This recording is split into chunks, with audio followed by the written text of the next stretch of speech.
শিক্ষামন্ত্রীর পদত্যাগ সহ ৩ দফা দাবিতে আজও রাস্তায় নেমে বিক্ষোভ করেন শিক্ষার্থীরা।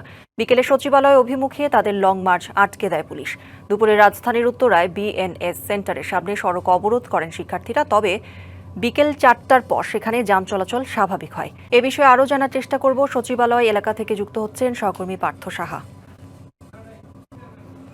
পার্থ, আমরা ইতিমধ্যেই জেনেছি যে শিক্ষার্থীদের লং মার্চ আটকে দিয়েছে পুলিশ। আপনি এখন সচিবালয়ে রয়েছেন, সেখানে সবশেষ কি তথ্য রয়েছে আপনার কাছে জানাবেন।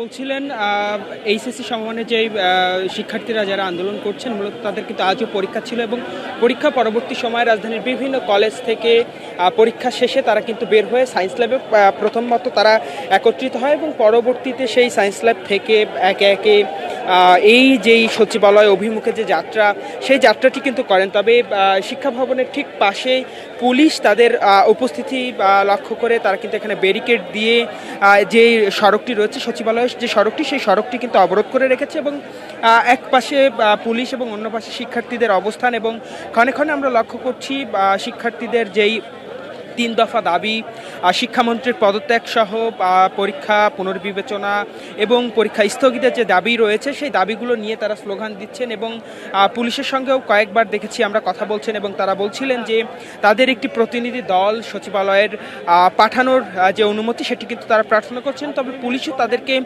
তাদের সাথে সমন্বয় করে পরিস্থিতি নিয়ন্ত্রণের যে চেষ্টা সেটিও কিন্তু করছেন। তবে এই মুহূর্তে কিন্তু আমরা দেখতে পাচ্ছি বিভিন্ন শিক্ষা প্রতিষ্ঠানের যারা শিক্ষার্থী রয়েছেন সমমানের সেই এইচএসসি সমমানের শিক্ষার্থী তারা কিন্তু এখানে আসেন। যদিও এই যেই জটিলতাটি শুরু হয়েছে এবং শিক্ষার্থীদের যে ৩ দফা দাবি সেই ৩ দফা দাবি নিয়ে আমরা কিন্তু দেখেছি গতকাল শিক্ষামন্ত্রী তিনি দুঃখ প্রকাশ করেছেন তার কথার পরিপ্রেক্ষিতে। তবে এখনও এই যে এইচএসসির সমমানের শিক্ষার্থী যারা রয়েছে তারা কিন্তু শিক্ষামন্ত্রীর পদত্যাগের বিষয়টিকে সব থেকে বেশি জোরালোভাবে তাদের এই আন্দোলনে ফুটিয়ে তুলছেন এবং বারবার বলছেন তার যে কথা এবং তার যে পরিকল্পনা সেই বিষয়গুলো মাথায় রেখেই মূলত এই যে সচিবালয় অভিমুখে তাদের যে লং মার্চ যে যাত্রাটি ছিল সেই যাত্রাটি কিন্তু শিক্ষা ভবনের ঠিক পাশেই আমরা দেখতে পাচ্ছি পুলিশি ব্যারিকেড দিয়ে তাদেরকে আটকে রাখা হয়েছে। বাংলা কিউআর যেখানে নগদ পেমেন্ট সেখানে সারা দেশে 10 লাখেরও বেশি মার্চেন্টে নগদে পেমেন্ট করুন খুব সহজে।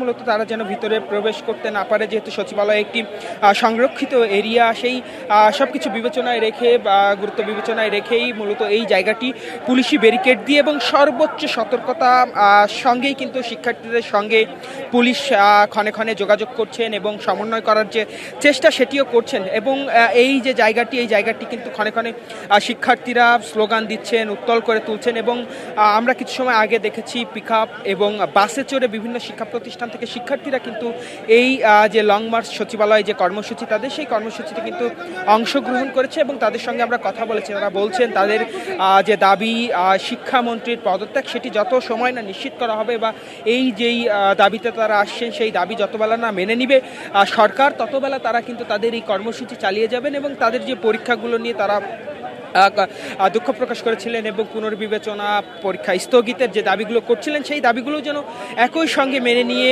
শিক্ষামন্ত্রী পদত্যাগ নিশ্চিত করা হয় সেটি কিন্তু আসলে তারা বলছেন। এবং শিক্ষার্থীরা এই যে জায়গাটি কিন্তু গোল হয়ে বসে পড়েছেন। কিছু সময় আগে আমরা দেখেছি শিক্ষা ভবনের সামনের যে সড়কটি রয়েছে অর্থাৎ কার্জন হলের ঠিক সামনে যে সড়কটি সেই সড়কটি কিন্তু কিছু সময় আগে অবরোধ করে রেখেছিলেন। পরবর্তীতে সেই সড়কটি ছেড়ে তারা এই মুহূর্তে শিক্ষা ভবন থেকে সচিবালয়ের যে সড়কটি রয়েছে সেই সড়কে অবস্থান করছে এবং স্লোগান দিচ্ছে। মূলত তাদের যে দাবি শিক্ষামন্ত্রীর পদত্যাগ সহ ৩ দফা যে দাবি সেই দাবি যদি মেনে নেয় কর্তৃপক্ষ তারপরেই তারা আসলে ঘরে ফিরবে বা পড়ার টেবিলে ফিরবে এমনটি কিন্তু আসলে বলছেন। কৌরি, এই ছিল আমার কাছে সচিবালয়ের সামনে থেকে বর্তমানে সবশেষ।